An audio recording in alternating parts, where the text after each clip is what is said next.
Pessoal, vamos lá, vamos dar continuidade já. Eu vou explicar para vocês o exercício que é para vocês realizarem, tá bom? Vamos lá, questão número 1. Faça o recibo de pagamento do trabalhador mediante os seguintes dados. Aí eu vou informar os dados que vão facilitar e dar condições de vocês fazerem o cálculo da folha de pagamento. Letra de número A. É um funcionário mensalista que recebe um salário de R$3.000. Número B. Ele trabalhou durante 24 dias úteis e teve um descanso semanal remunerado de 7 dias. Fez 13 horas extras. Essa é a letra número C. Calcule o valor das horas extras no valor de 50% a mais, né? Aí nesse caso você precisa calcular o valor da hora daquele mensalista e acrescentar 50% do valor da hora normal, né? Você vai multiplicar o valor da hora normal por 1,5, tá bom? 1,5, e aí você vai ter o valor da hora total. Tem duas faltas injustificadas. O que é isso, né? Se ele não justificou aquela falta, como é que será feito o desconto, né? Você vai ter que descontar 2 dias do salário daquele empregado, porque quando você não justifica aquela falta, há prejuízo de salário, né? Porque a falta não foi justificada. Ele tem um dependente para salário família. E calcule também o imposto de renda, né, retido na fonte. Vamos lá, e primeiro você vai ter que saber, né, qual é o salário base, né, para poder receber o salário família. Você vai pesquisar isso, vai consultar os slides anteriores e vai ver qual é o salário mínimo, né, que a pessoa precisa ter para conseguir o salário família. E se for o caso, você vai fazer adicionar isso como proventos lá na folha de pagamento. Se não for o caso, você vai zerar, né? Aquela pessoa não vai receber. Da mesma fórmula, quando o cálculo do imposto de renda, tá? Quanto ao cálculo do imposto de renda. Se aquele empregado, né, ele está acima do teto estabelecido para que aquela pessoa seja isenta, você vai ter que aplicar uma alíquota, né, sobre o salário daquela pessoa. E aí você vai consultar no slide anterior ou mesmo no site da Receita Federal e ver qual é o percentual que é aplicado para quem recebe R$3.000, que é o exemplo do exercício que eu expliquei para vocês. Isso vocês podem consultar facilmente, né? Ou no site, né? Em qualquer site, ou no próprio material que o Sebrae fornece para vocês, e está muito bem explicado de forma bem didática. É só ir lá e acessar. Com isso, né, vocês vão determinar a base de cálculo, né, fazer ali o cálculo da hora extra, quanto que ele vai receber de hora extra, quanto que ele vai ser descontado pelas duas faltas, né, se ele vai receber salário família ou não, e se receber você vai aplicar ali o valor que é atribuído para quem tem um dependente, e vai calcular o imposto de renda daquele empregado, tá? Ali no exercício eu não coloquei o valor da hora, tá? Eu vou calcular o valor da hora e eu vou colocar aqui na descrição do vídeo, e também vou editar o slide para ficar bem discriminado e não faltar nenhuma informação. informação. Pessoal, parece um pouco complicado fazer tanta conta, mas é de suma importância a autenticidade e a verificabilidade desses cálculos para que o empregado não seja prejudicado em relação a alguma falha no nosso contra-cheque. E também, pessoal, para o empregador também, porque se você deixa de efetuar, por exemplo, o desconto de uma falta injustificada, o empregador vai estar pagando ao empregado um valor que ele não tinha por direito, porque ele não justificou, tá?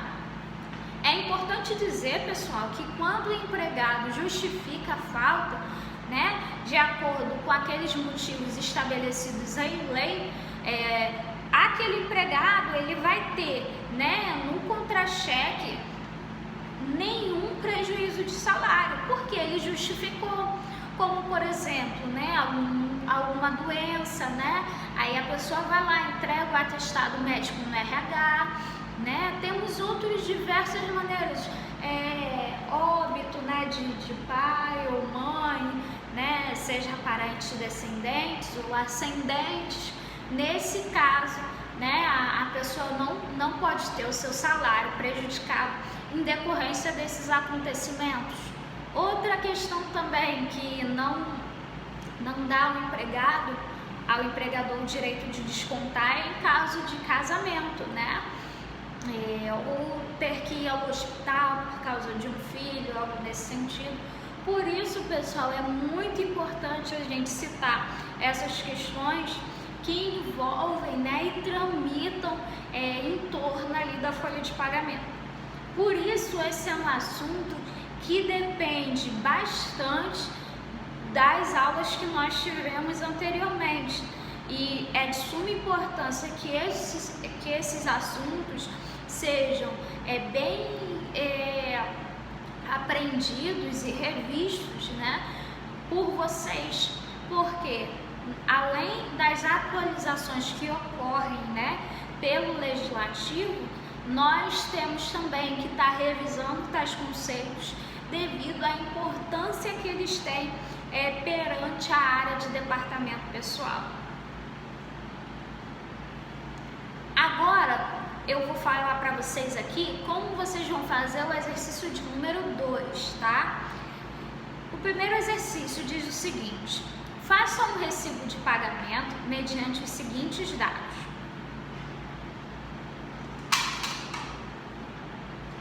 Letra de número A. É um funcionário mensalista que recebe R$ 978 por mês. Ele tem uma falta injustificada. Ele realizou 82 horas de adicional noturno. Nesse caso, qual é o percentual que deve ser aplicado? De 25%, correto? Então, você vai pegar, vai calcular o valor da hora normal desse empregado e multiplicar por 1,25. Com isso, você vai saber o resultado do adicional noturno. Lembrando que tem que multiplicar também por 82 horas, que é a quantidade de horas que ele realizou no mês durante a jornada de trabalho noturno. E vamos lá, pessoal, qual a jornada de trabalho, qual o horário que é considerado como um trabalho noturno? É o seguinte: entre as 22 horas da noite até as 5 da manhã é considerado trabalho noturno. E nesse caso deve ser acrescido 25% em cima do valor da hora normal, né? Porque o trabalho noturno exige algumas especificidades, né, que distinguem de um trabalho em jornada diária. E por isso, né, a legislação informa que existe essa exigência de se conceder 1,25% a mais do valor da hora normal. Esse funcionário, ele tem um dependente para salário família, e aí, se for o caso, aquela mesma coisa, você vai adicionar o valor que aquele funcionário vai ter por ter um dependente. Qual vai ser o valor? Imposto de renda. Se o salário que esse empregado recebe de 978 não se enquadrar, né, se ele for isento, você não precisa calcular. Mas se o teto for acima daquilo que é considerado como isento de imposto de renda, aí você vai ter que calcular. Por isso eu peço que vocês verifiquem, tá? Isso no site da Receita ou nos slides, né? Também, se vocês lembrarem, né, recordarem das aulas anteriores, tá? Mas tudo bem, fiquem tranquilos em relação a isso, porque são muitos detalhes, né, que precisam ser revistos, né, como eu disse para vocês. Determine a base de cálculo, percentual e valor dos descontos. Determine também o total dos vencimentos, descontos e líquido recebido.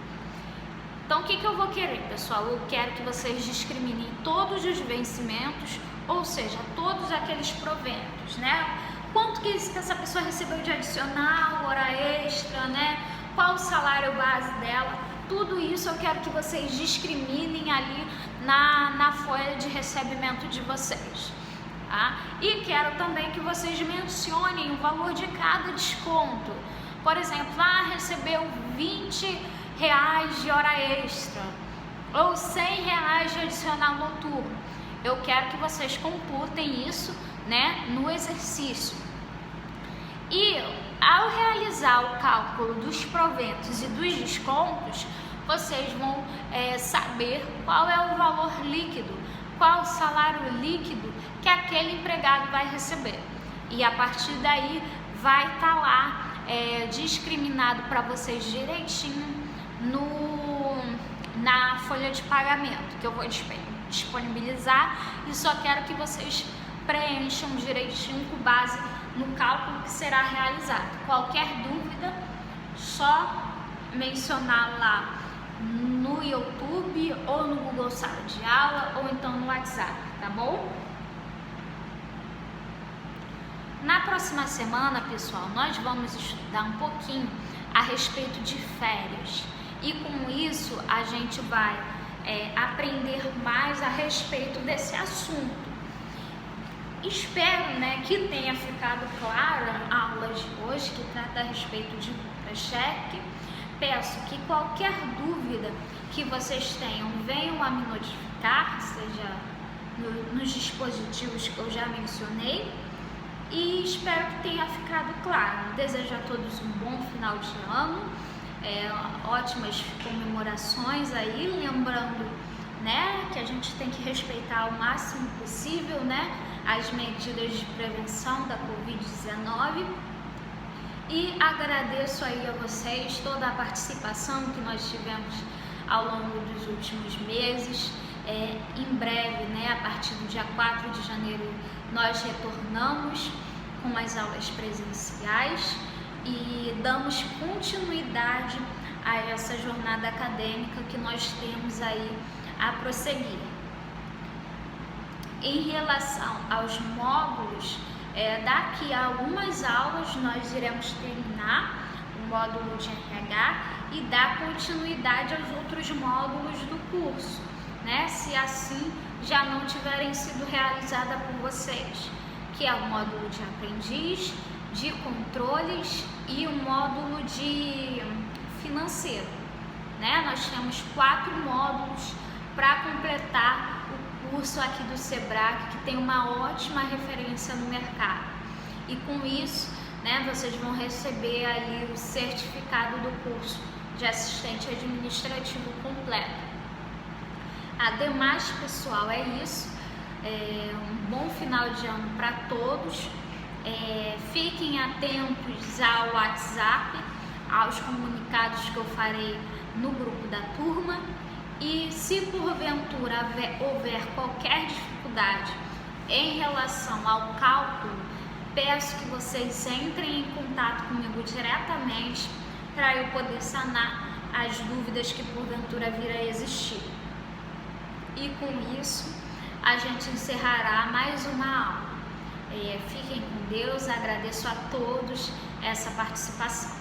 Tchau, tchau.